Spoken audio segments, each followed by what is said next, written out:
மக்களே, தமிழக அரசியல்ல இன்னைக்கு நிறைய சம்பவங்கள் நடந்திருக்கு. குறிப்பா சொல்லணும்னா ரீசெண்டா கொஞ்ச நேரத்துக்கு முன்னாடி அருண் ஐபிஎஸ் லஞ்ச ஒழிப்பு துறையில இருந்த ஐபிஎஸ் அதிரடி ஒரு மாற்றம். அந்த மாற்றத்துக்கு பின்னாடி நடக்கிற விஷயத்த பத்தியும் பேச போறோம். அடுத்து செந்தில் பாலாஜி இன்னொரு பக்கம் வந்து பாத்தீங்கன்னா ஏவா மேல மேல்முறையீடு பண்ணியிருக்கிறாங்க தமிழக அரசு. அப்புறம் முதலமைச்சரோட பெரம்பூர் விசிட்ல சில பல சம்பவங்கள்ன்ற மாதிரி நிறைய அப்டேட்ஸ் இருக்கு. அது எல்லாத்தையுமே தெளிவா இந்த வீடியோல பார்க்க போறோம். சேனலுக்கு புதுசா இருந்தீங்கன்னா சப்ஸ்கிரைப் பண்ணிருங்க, வீடியோக்கு ஒரு லைக்கும் ஐப்பும் பண்ணிருங்க. ஃபேஸ்புக் நண்பர்களும் சரி, யூடியூப் நண்பர்களும் சரி ஃபாலோ பண்ணிட்டு வீடியோ பார்க்க மாதிரி கேட்டுக்கொள்கிறேன். இப்போ கண்டென்ட்டுக்குள்ள போயிடலாம். விஷயம், இது ரொம்ப தவறான செயல். தாவேக்கால இருக்கவங்க நடவடிக்கை எடுத்தே ஆகணும். குறிப்பா விஜய் வந்து இதுக்கு போனார்ல, முதலமைச்சர் விஜய் அவர்கள் வந்து பாத்தீங்கன்னா கரூருக்கு போயிட்டு அங்க பேசின ஒரு ஃபுட்டேஜ் இருக்கு இல்லையா, அந்த ஃபுட்டேஜை ஸ்கூல்ல லைவ் டெலிகாஸ்ட் பண்ணியிருக்கிறாங்க. ஸ்கூல்ன்றது எதுக்கு? நம்ம போய் படிச்சு நம்ம ஒரு 4 விஷயத்த கத்துக்கிறதுக்கு தான் ஸ்கூலுக்கு போறோம். நம்மளோட அறிவை இம்ப்ரூவ் பண்றதுக்கு தான். முதலமைச்சர் பேசுறத அங்க எல்இடி டிவில போட்டு டெலிகாஸ்ட் பண்ணதே ஒரு பெரிய தவறு. அதுக்கு வந்து ஆக்ஷன் எடுத்திருக்காங்க. பட் இதுக்கப்புறம் இந்த மாதிரி ஸ்கூலுக்குள்ள போயிட்டு யாராவது வந்து இடையூறு பண்றதோ, தாவேக்கவை சார்ந்த நபர்களோ வேற யாரோ போய் இடையூறு பண்ணாலுமே தவறு தான். ஸ்கூல் என்பது நீங்கள் அரசியல் செய்வதற்கு அல்ல, அது வந்து படிப்பதற்காக. அதுல போய் நீங்க அரசியல் செஞ்சு ஒரு விஷயத்த பண்ணணும்னு அவசியம் கிடையாது. அந்த மாதிரி பண்ற நபர்களுக்கு இன்னும் ஸ்ட்ரிக்டா ஆக்ஷன் எடுக்கணும். கட்சியில விட்டு நீக்கிறது, இந்த மாதிரி இன்னும் கொஞ்சம் பயங்கரமான ஆக்ஷன் எடுத்து இது குறைக்க முடியும். ஆல்ரெடி எதை கேட்கணுமோ எதை கேட்க கூடாதுன்னு தெரிஞ்சு கீர்த்தனா அமைச்சர் போய் பண்ணதையும் நம்மளால பார்க்க முடிஞ்சு.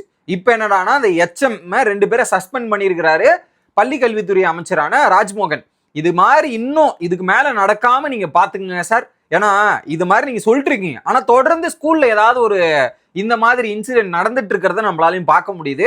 அதை தவிர்க்க வேண்டும் அப்படின்றதான். ஆல்ரெடி இந்த கண்டென்ட்டை நானும் முந்தானத்தே பேசியிருக்கணும், மறந்துட்டேன் ஐயா. அதனால இன்னைக்கு சொல்லிடுறாது, அது தவறான செயல். ஓகே. 2வது, அருண் ஐபிஎஸ் லஞ்ச ஒழிப்பு துறையாக இருந்த நபர் வந்து இப்போ கிட்டத்தட்ட ஒரு பதவி ஏற்று ஒரு 45 நாள் தான் இருக்கும். அதுக்குள்ள என்ன அதிரடியா ஒரு மாற்றம் பண்ணிட்டீங்க அப்படின்ற மாதிரி பேசிட்டு இருக்காங்க. ஏன்னா அருண் ஐபிஎஸ் கடந்த 2001 இருந்து இந்த 26 ஆட்சி காலத்தில் திமுக வந்து பாத்தீங்கன்னா அவர்கிட்டதான் சென்னை பொறுப்பாளராக ஆணையராக பொறுப்பா இருந்து ஏகப்பட்ட விஷயங்களை பண்ணியிருக்கிறார். அதை ஒரு பக்கம் அவர் பண்ண எல்லா விஷயத்தையும் போட்டு உடைக்கிறேன்ற பேர்ல சவுக்கு சம்பர் வச்சு செஞ்சுட்டு இருக்காப்புல. இதுல அவரை எடுத்துட்டு போய் போட்டீங்கன்னா அவரால லஞ்ச ஒழிப்புத்துறை கமிஷன் வாங்கிட்டு வேலை பார்ப்பார் அப்படின்றத நான் சொல்லலைங்க ஐயா, அவர் சொன்னாரு. அவர் சொன்னதுக்கு அப்புறம் நிறைய பேர் இதை வந்து விவாதிக்க ஆரம்பிச்சிட்டாங்க. சோசியல் மீடியால ஒரு பெரிய டிபேட்டாவே ஆயிடுச்சு. சார், நீங்க வந்து லுக் அவுட் நோட்டீஸ் கொடுக்குறீங்க சொல்றீங்க, அவர் போனதுக்கு அப்புறம் லுக் அவுட் நோட்டீஸ் கொடுக்குறாரு, முன்னாடியே கொடுத்துருக்கணும். அதை தாண்டி சச்சின் நீங்க அமிச்சிங்கன்னா இன்ஃபர்மேஷன் எல்லாமே லீக் ஆயிடுது சார், அதுலயுமே அவர் இது பார்ப்பாரு, அவரை மாத்திட்டு ஒரு அதிகாரியை நீங்க போடுங்கன்ற மாதிரி சம்பவங்கள் நடந்தது. அதை மையமாக கொண்டு இப்போ அருண் ஐபிஎஸ் அந்த இடத்துல இருந்து கம்ப்ளீட்டா மாத்திருக்கிறாங்க. இது முன்னாடியே பண்ணிருக்கணும்னு நினைக்கிறேன். இந்த முன்னாடியே பண்ணியிருந்தா இந்த லஞ்சம் வாங்குறது, லஞ்சத்துல இருக்கிற கேஸ்லாம் இன்னும் கொஞ்சம் தீவிரமா போயிருக்கும்னு நினைக்கிறேன். அதனால அவரை மாத்திட்டு அவர் எங்க போட்டிருக்காங்கன்னா நல்ல பதவியில தான் போட்டிருக்காங்க. என்னன்னா போலீஸ் அகாடமியோட அந்த மெயில் அந்த ஒரு டாப் பொசிஷன் இருக்கும்ல போலீஸ் அகாடமில, அந்த ஒரு பொசிஷன்ல அவரை போட்டிருக்காங்க. சூப்பரா பண்ணிருக்கீங்க, வச்சிங்க பாருங்க செக்மேட்டு அல்டிமேட்டு. இது முன்னாடியே பண்ணிருந்தா இன்னும் கொஞ்சம் நல்லா இருந்திருக்கும். பட் ஃபைனலா சவுக்கு சங்கர்ஜி ஜெய்ஸ்திங்கஜி அப்படின்ற மாதிரி தான் இருக்குது. இது ஒரு பக்கம். அடுத்து ஒரு பக்கம் 3 பேர் பேசியிருக்காங்க. நேத்தோ இன்னைக்கும் சேர்ந்து 3 பேர் பேசியிருக்காங்க. முதல் விஷயம் யாருன்னா அமைச்சர் ராஜேந்திர பாலாஜி, முன்னாள் அதிமுக அமைச்சர் வந்து என்ன சொல்றாருன்னா, இன்னும் 6 மாசத்துல வந்து ஆட்சி களைய போகுது. அதுல குறிப்பா ஆட்சி எப்ப களையும்னா ஸ்டாலின் சாருக்கு கோபம் வரணும். அந்த கோபம் வந்து அப்படியே ஆட்சி கதம் முடிச்சு விட்டுலாம் அப்படின்ற மாதிரி சொல்றாரு. சரி சார், அவரு கோபம் வந்து கலைக்கட்டும், அது நீங்க ஏன் இங்க பேசுறீங்க அப்படின்னும் போது, இப்போ ஒரு விஷயத்த நம்ம சொல்றோம்னா அவங்களுக்கு ஏதாவது ஒரு விஷயம் இருக்கணும்ல.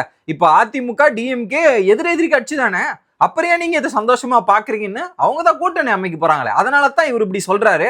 அவங்க கோவம் வந்து ஆட்சி கலைஞ்சா நாங்க ஏடிஎம்கே டிஎம்கே மற்றும் இப்போ அரசல் புரசலா இல்ல என்டிகேவும் கூட்டணி சேர்ந்துப்போம், நாங்களும் ஒன்னா சேர்ந்து போட்டி போடுவோம்ல அப்படின்ற மாதிரி பிளான் பண்ணிருக்காங்க போல.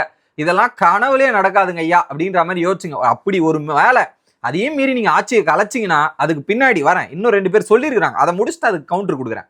அடுத்து அனிதா ராதாகிருஷ்ணன் ஆல்ரெடி ஒரு வாரத்துக்கு முன்னாடி தான் வந்து அவர் வந்து இப்படிலாம் பேசுறாருன்ற மாதிரி கேஸை போட்டு இதெல்லாம் பண்ணிட்டு இருந்தாங்க.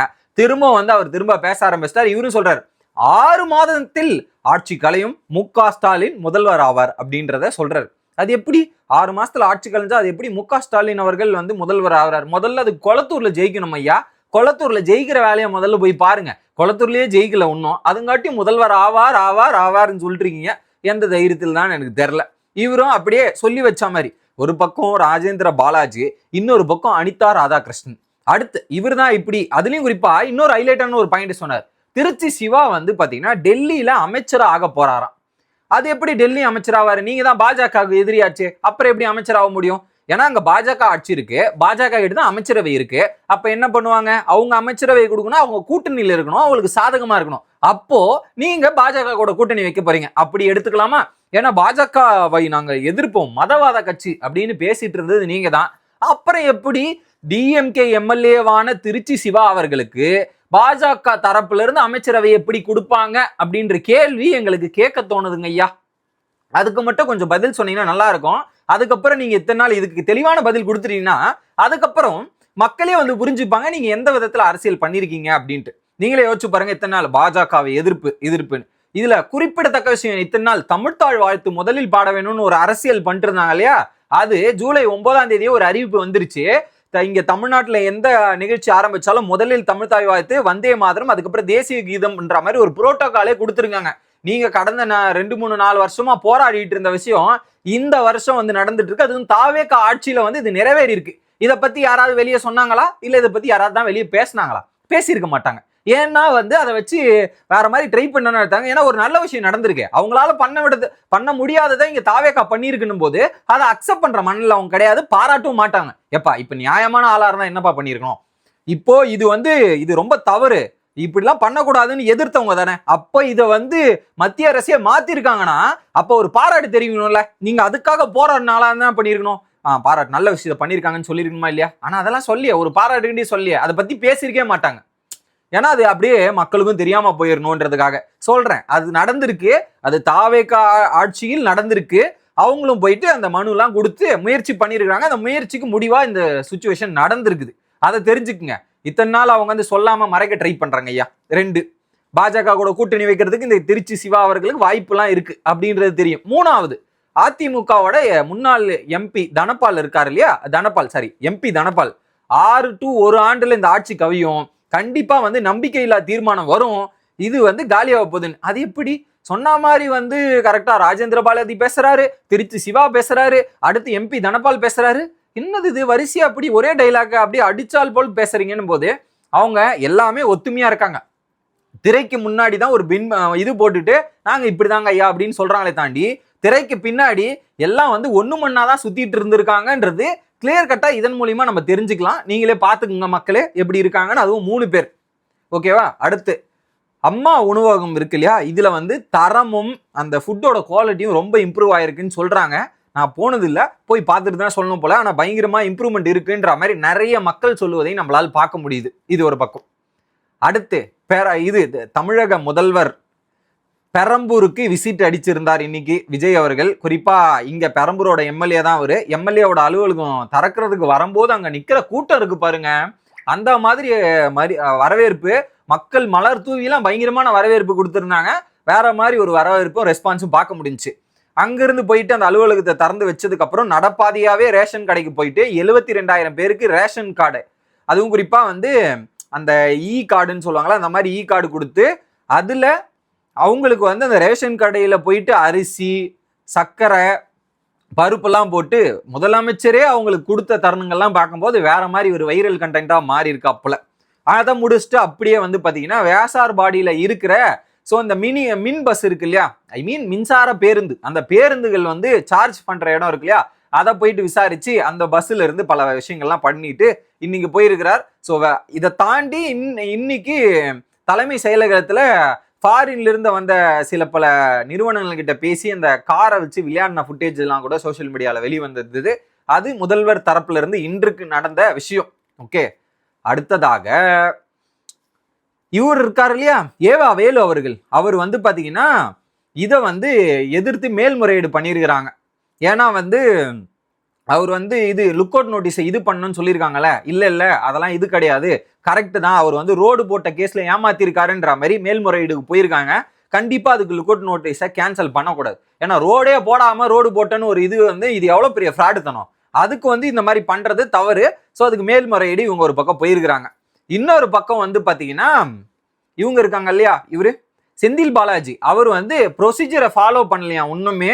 ஸோ அந்த 2 நாள் லீவு, ஞாயிறு சனி லீவு, இன்னைக்கு பாத்தீங்கன்னா இதுல ஆஜராகி கையெழுத்து போடணும். அந்த கையெழுத்து போடாம அவர் லேட் பண்ணிட்டு இருக்கார் அப்படின்ற ஒரு தகவல் வந்திருக்கு. அதுக்கும் இவங்க ஆக்ஷன்ஸ் பண்ணணும்ன்றத சொல்லியிருக்காங்க. ஏன்னா அந்த விவரங்கள் டீட்டெயிலா வந்ததுக்கு அப்புறம் தான் நாங்க ஆஜராகும்னு சொன்னதால போலீசார் அடுத்த நடவடிக்கை போற மாதிரி சொல்லியிருக்காங்க. ஸோ அந்த நடைமுறைகள், சட்ட நடைமுறைகள் நிறைவு செய்வதில் இழுபறி ஏற்பட்டு இருக்கிறதால நாங்க அடுத்த கட்ட நடவடிக்கை எடுக்க போறோம். ஏன்னா அவர் ஆஜராகணும், விசாரணைக்கு வரணும். நாங்க அந்த முடிச்சதுக்கு அப்புறம் தான் நாங்க ஆஜரும் ஆவோம், விசாரணைக்கும் வருவோம்னு சொல்லிட்டு இருக்காங்க.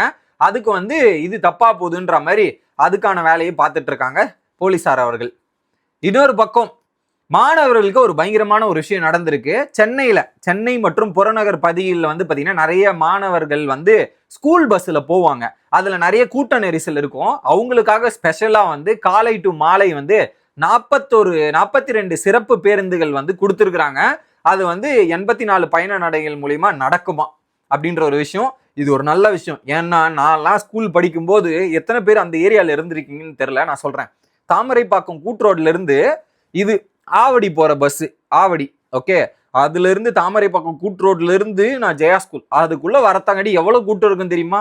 இதுல இங்க ஒரு மார்க் இருக்கு, இங்க ஒரு மார்க் இருக்கும். அந்த மார்க் பாத்தீங்கன்னா தெரியும், நான் பஸ்ல இருந்து உழுந்த மார்க். அது அவ்வளவு ஃபுட்போர்ட்ல இதுல கேளுங்க, ஃபுட்போர்டு பேக் ஃபுல்லா புக்கு வச்சுட்டு வெயிட் தாங்க முடியாம கரெக்டா ஸ்கூல் ஸ்டாப்பிங் வர்றதுக்கு முன்னாடி விழுந்தேன். அந்த மாதிரி கூட்ட நெரிசல், ஏறவே முடியாது. ஒரு சில டைம்லாம் அந்த ஸ்டாப்பிங்ல கூட்டத்தை பார்த்தா பஸ்ஸே நிறுத்த மாட்டாங்க. ஆல்ரெடி பஸ்ல கூட்டம் இருக்கும், அந்த ஸ்டாப்பிங்ல பஸ்ஸே நிறுத்த மாட்டாங்க. அது ஒரு பெரிய பிரச்சனை பல இடங்கள்ல இருக்கு.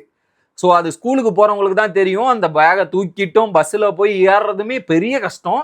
அதுக்கு இந்த மாதிரி ஒரு ஏற்பாடு பண்ணது மிக மிக நல்ல விஷயமா நான் பாக்குறேன். அடுத்து திரும்ப ஒரு கேஸ் வந்திருக்குது. 100 கோடி ரூபாய்க்கு மேல அந்த பள்ளி அரசாணை, அந்த டிஓசி கொடுக்கறதுல பாத்தீங்கன்னா என்ஓசி கொடுக்கறதுல மோசடிகள் நடந்திருக்குன்னு மேலும் 59 பேர் புகார்கள் கொடுத்திருக்கிறாங்க.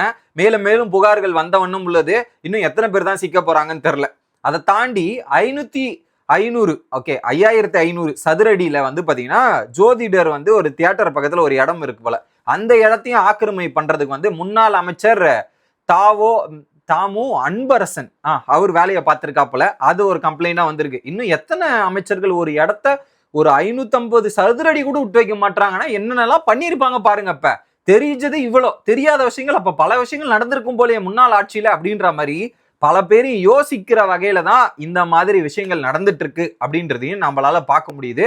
இதுதான் மக்களே இன்னைக்கு தமிழ்நாட்டுல நடந்த அரசியல் களம். அதுல குறிப்பா எம்எல்ஏவான பெரம்பூர் எம்எல்ஏவான விஜய் அவர்கள் பாத்தீங்கன்னா இணையதளத்துல உங்களுடைய புகார்களை தெரிவிக்கலாம் அப்படின்ற அடிப்படையில tvkcm.com அப்படின்ற ஒரு இணையதளத்தை வச்சிருக்காங்க.